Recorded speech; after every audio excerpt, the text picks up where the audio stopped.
Dating after heartbreak. When a woman dates after heartbreak, she isn't just meeting new people, she's meeting herself, the version of her that survived something she never thought she'd get through. What actually happens to women after heartbreak?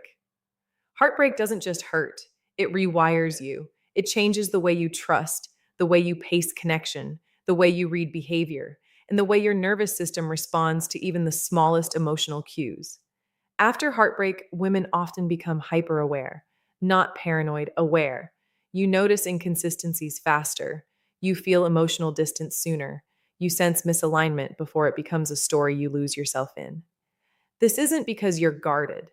It's because heartbreak forces you to grow up emotionally in a way nothing else does. You learn what your intuition sounds like. You learn what your body does when something feels off. You learn the cost of ignoring yourself.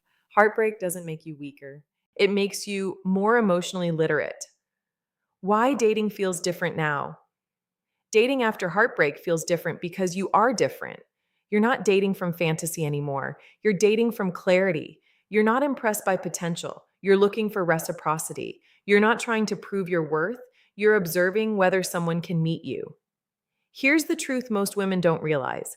After heartbreak, your standards don't just rise, your nervous system does too. You can't tolerate inconsistency the way you used to. You can't bond through chaos anymore. You can't override your intuition just to keep someone close.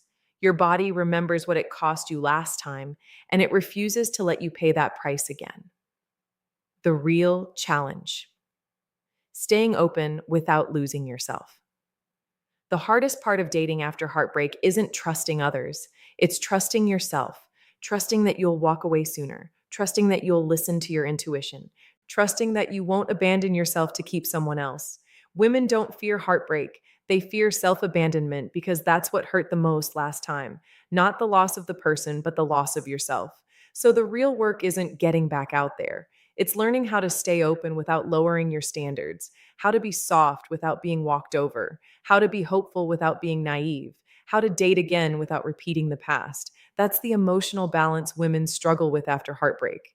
And it's exactly where your power is rebuilt, what you should do next. If you're dating after heartbreak, here's what actually helps: rebuild emotional safety inside yourself, not through affirmations, through behavior, through the choices you make, the boundaries you hold, and the patterns you refuse to repeat.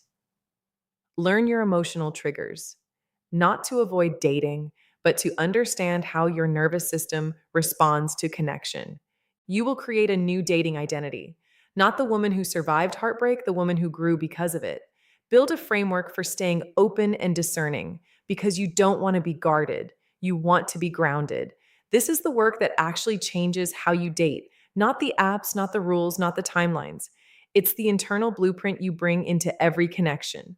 If you're ready to date again without repeating the past, I created a full workbook called Dating After Heartbreak, the Emotional Safety Blueprint. Inside, you'll learn how heartbreak rewired your nervous system, how to rebuild emotional safety, how to stay open without lowering your standards, how to recognize your new red flags and green flags, how to date from clarity, not fear, how to trust yourself again.